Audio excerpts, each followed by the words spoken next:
The marble floor of the mansion was shaking with the laughter of two little children, whose bare feet were happily stamping on it. In the spacious kitchen, flooded with light, the 27-year-old maid Dasha was spinning like a ray of sunshine.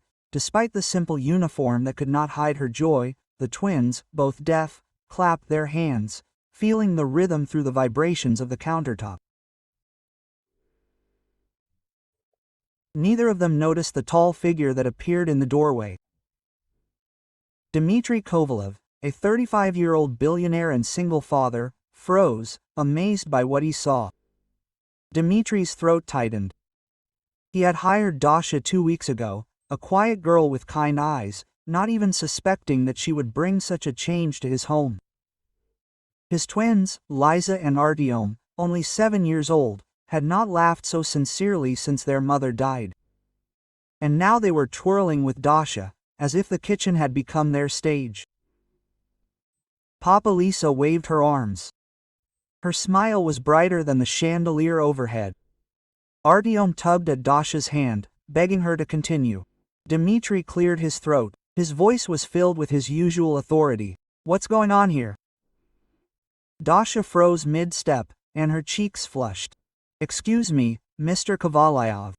They asked me to dance. I didn't want to." But before Dmitry could answer, Artyom jumped up to him. His small fingers quickly moved in sign language. "She understands us, Papa. She feels the music the same way we do." Dmitry blinked. His children rarely trusted strangers, but now they clung to the maid as if she were part of the family. Dasha's voice was shaking, but her gaze remained firm. "I noticed how they pressed their hands to the countertop to feel the vibrations. I thought, maybe if I join them, they won't be so lonely." Dmitry's chest tightened, a whirlwind of emotions raging inside him. For years, he'd spent millions on specialists, tutors, and an elite school, but nothing could break through the wall of loneliness that surrounded his children.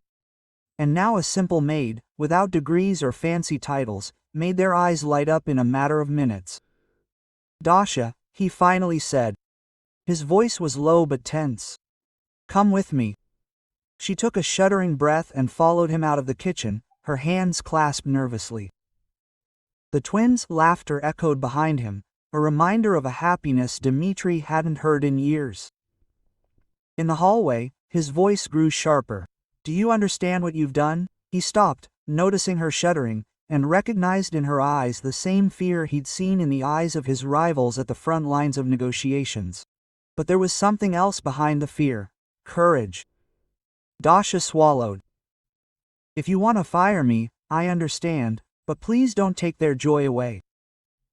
They've lost too much." Dmitry's jaw clenched. His instincts screamed at him to maintain control, to protect the fragile world he'd built around his family.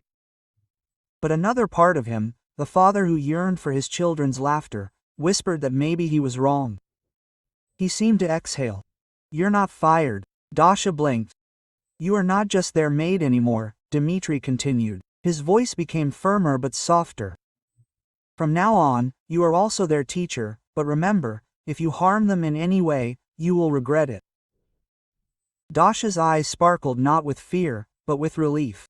"I will not let you down, I promise." Returning to the kitchen, Lisa and Artyom looked at Dasha impatiently. Dmitry remained standing in the doorway, watching as the children grabbed her hands again. For the first time in years, he did not feel like the richest man in the world. He felt like the poorest, standing on the threshold of something that could not be bought for rubles, and he was not sure he was ready for this.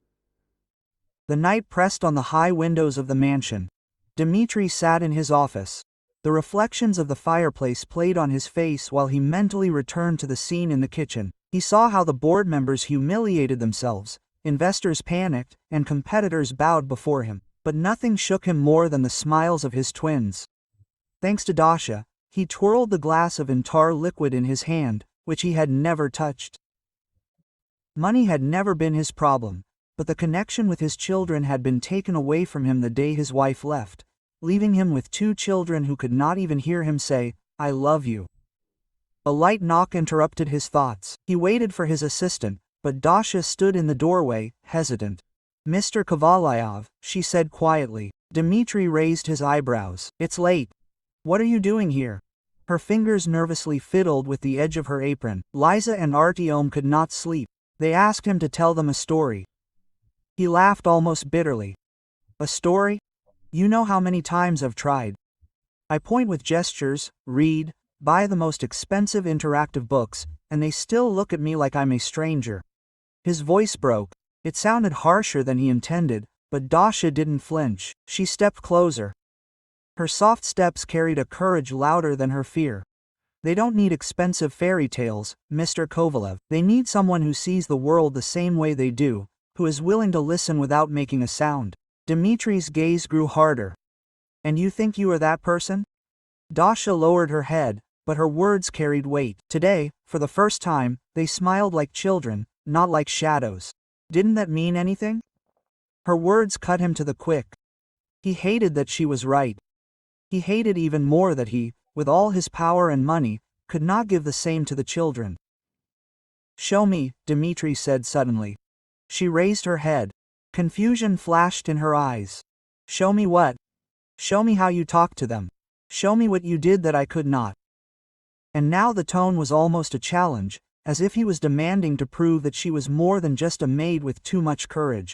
Dasha took a deep breath and nodded. Let's go. The twins were sitting on their beds, legs crossed, their pajamas rumpled from restless stirring. Lisa was clutching her teddy bear tightly, and Artyom was tapping his fingers impatiently on the blanket. When Dasha entered, their faces lit up like flashlights. She sat between them, taking out the flashlight. Dmitri leaned against the doorframe, arms crossed, full of skepticism. Dasha flicked the flashlight on and off, casting shadows on the wall. Her hands moved quickly, making gestures that Dmitri barely recognized. The twins leaned closer. Their silent laughter was full of life. The shadows on the wall turned into characters. A wolf, a hare, a hero with a sword. When the hare fell, Lisa gasped. When the hero saved him, Artyom clapped his hands. Dmitri's throat tightened. He had never seen his children so alive. Dasha turned to him. Her voice was even. It's not the sound, Mr. Kovalev. It's the story. They feel it here. She pressed her palm to her heart. And there she touched the beam of light drawing on the wall. Lisa looked at her father. Her eyes widened and she gestured rapidly. Dad, look, you'll like this too. Dmitri swallowed. For the first time, he obeyed his daughter's request. He walked into the room, loosened his tie, and sat on the edge of Artyom's bed. Dasha continued, her hands weaving a story, the flashlight turning the shadows into magic. When she finished, Lisa pressed herself against Dmitri's hand, a gesture she hadn't made in years. Artyom tugged at his sleeve, awkwardly gesturing, Daddy, smile. Dmitri forced himself to smile at first, but it became real, painful, sincere, unfamiliar. Later, when the twins were peacefully asleep, Dasha quietly folded their blanket and slipped out of the room. Dmitri followed her down the hall. His steps were heavy. Why are you here, Dasha? His voice was quiet, but full of suspicion. She froze. The question she had been dreading had finally cornered her. Her chest tightened, but she met his gaze, because I needed a job and because I needed hope. Hope? He asked again, and then he became louder. Her lips trembled. I too, lost someone close to me, my brother. He was deaf. The world never gave him a place. I swore that if I had a chance, I would make sure that no child would feel as invisible as he did. Dmitri looked at her. Stunned, frozen. His instincts screamed at him to protect his family, to trust no one, but her admission had struck too close to home. Do you think kindness can protect them? His voice grew firmer. This world does not value kindness. Dasha did not back down. Maybe not, but your children do. They will remember moments of kindness longer than the price tags on everything you gave them. Quote, her words settled heavily in him. Dmitri turned away, his forehead clenched. He did not want to admit it, but he knew she was right. The next morning, breakfast was unusually quiet. Not in the usual sense, but in the way the twins watched Dasha's every move, her every smile. Dmitri watched them from across the table, fighting emotions he did not want to feel. His assistant, Maxim, walked in with a folder. "Mr. Kovalev, a board meeting." Dmitri raised his hand. "Later." Maxim froze, stunned. Dmitri Kovalev was never one to procrastinate, but today his gaze was riveted on the way Artyom traced letters on Dasha's palm, the way Lisa enthusiastically asked questions with her hands. When Dasha noticed Dmitri watching, she did not flinch. Instead, Dasha gave him a small, understanding smile. Something in Dmitri's chest fluttered, something dangerous, something he had not felt in years. That night, as he passed the kitchen, he stopped, hearing muffled giggles. He peered inside. The twins were standing at the counter again, pressing their palms together to feel the vibrations of the music Dasha had turned on. Quietly, so as not to disturb the silence of the house, but deep enough that the rhythm reverberated on their skin. Dasha spun, the twins followed her. Their movements were awkward, but full of light. Dmitri walked inside. The children froze, waiting for a reprimand, but instead, he unbuttoned his cufflinks, rolled up his shirt sleeves, and held out his hand. "Teach me," he told Dasha. His voice was hoarse, almost cracking. Her eyes widened. "You mean dance?" His jaw tensed. If it made them laugh again, then yes, dance. Lisa squealed silently, grabbing her father's hand.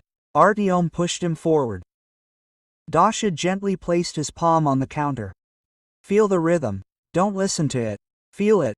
And for the first time in years, Dmitri Kovalev, the man who had built empires, confident that he could control everything, let go. He felt the rhythm through the hands of his children. He followed Dasha's steps and laughed loudly, sincerely, without looking back. The twins lit up. The kitchen shone brighter than any chandelier. In that moment, they were not the billionaire, the maid, or the deaf children carrying silent pain. They were a family, fragile, imperfect, but real. And Dmitri knew that was what scared him most. The storm had come without warning. Thunder rolled over the mansion, shaking the windows. Dasha was in the kitchen, making soup, while the twins were building towers of wooden blocks at the table. Dmitri had gone to his office for a late conference call. His voice echoed through the marble hallways, and suddenly everything went dark. The whole house went dark. Lisa gasped silently, her hands searching for her brother in a panic. Artyom squeezed her hand, fear flooding his small face. They hadn't heard the storm, but the sudden emptiness without light, without the familiar hum of technology, was terrifying. Dasha dropped the ladle and rushed toward them. She knelt down, taking their trembling hands. With her fingers, she motioned, "It's okay, I'm here." She grabbed the flashlight from the drawer and turned it on. A soft beam illuminated their frightened faces. Upstairs, Dmitri burst out of the office. "Maxim, what happened to the generator?" His voice was sharp, demanding. Dasha looked up as he entered the kitchen. His face was tense. "It's just a storm," she said calmly. "I'll hold them until it passes." But Dmitri saw the fear in his children's eyes and felt his chest tighten. They were living through their worst nightmares. Loneliness, silence, darkness. His instincts screamed at him to fix it all with money, with solutions. But here was Dasha, sitting on the floor with only a flashlight, holding them better than he ever could. "No," Dmitri muttered, stepping closer. "They need," Dasha interrupted. Her voice was even but firm. "They need presence, not panic." Her words stunned him. She turned to the twins, gesturing slowly and confidently, her hands glowing in the beam of the flashlight. She told them a story, not with sounds, not with shadows this time, but with pure movement. A story about a ship in a storm, a ship that would not sink because it had a captain brave enough to bring it home. The twins leaned closer, their breathing evened out, fear giving way to wonder. Artyom's lips curled into a slight smile. Lisa pressed herself against Dasha, her teddy bear forgotten. Dmitri's throat tightened. He had spent millions on tutors, therapists, specialists. But here, in the silence of the lights outage, Dasha had given them more comfort than all his riches put together. When the light came back on, the twins clapped silently. Their joy was back. Dasha exhaled with relief. Dmitri looked at her, feeling something inside him crumble. "How are you?" Dasha met his gaze. Her eyes sparkled, "Because I know what it's like to be lost in the dark." The next morning, Dmitri found Dasha in the garden, tending to the flowers the gardener had long since abandoned. The twins were nearby, laughing silently, chasing each other's shoots. Dmitri watched them for a long time before speaking. "You changed everything." Dasha froze. Forgive me if I overstepped my bounds. No, his voice was sharp, but then softened. Don't apologize. You gave them what I couldn't, and you gave me what I didn't know. I was missing. Her brow furrowed. What exactly? Dmitri stepped closer. The weight of vulnerability was in his voice. Hope. Dasha's eyes filled with tears. For a moment, they were silent. The silence between them was not empty. It was alive, full. That evening, Dmitri hosted a rare dinner with close business associates. The dining room buzzed with subdued laughter, the clink of glasses, and superficial compliments. Usually the twins hid during such gatherings, uncomfortable with noise they couldn't hear and stares they couldn't ignore. But this time, Dasha led them gently and confidently into the room. Her hands were full of support. Lisa held tightly to a notebook on which she had written, "Hello, my name is Lisa." Artyom had his own. "My name is Artyom." The guests fell silent, some exchanging skeptical glances. Dmitri felt the tension in the room grow. Then, to everyone's surprise, Dasha lightly tapped the table, getting their attention. She slowly gestured, prompting the twins to introduce themselves. Lisa, her hands shaking, raised her notebook. Artyom followed suit. The room fell silent. For the first time, Dmitri saw no pity on his children's faces. He saw courage. One of the guests awkwardly swayed away, trying to break the moment, but Dmitri slammed his palm down on the table, making everyone flinch. "My children," he declared. His voice was full of power. "Not shadows in this house, not light, and if anyone here doesn't like it, you know where the exit is." Quote, the guests shifted, feeling awkward. One quickly excused himself and left. The others muttered words of agreement. Dasha looked at Dmitri, amazed. In his gaze, she saw not just a billionaire defending his empire, but a father finally fighting for his children's right to be visible. Later, when the last guest had left, Dmitri found Dasha in the kitchen, washing dishes. He stopped her hand mid-swing, gently covering it with his own. "You did more than just dance with them," he said quietly. "You gave them a reason to believe that they belonged in this world." Dasha held her breath. "That's all I wanted." He studied her face, where strength and kindness were intertwined. For the first time, Dmitri Kovalev, the untouchable billionaire, the formidable director, felt small, vulnerable. He whispered almost to himself, "Maybe we needed you more than you didn't."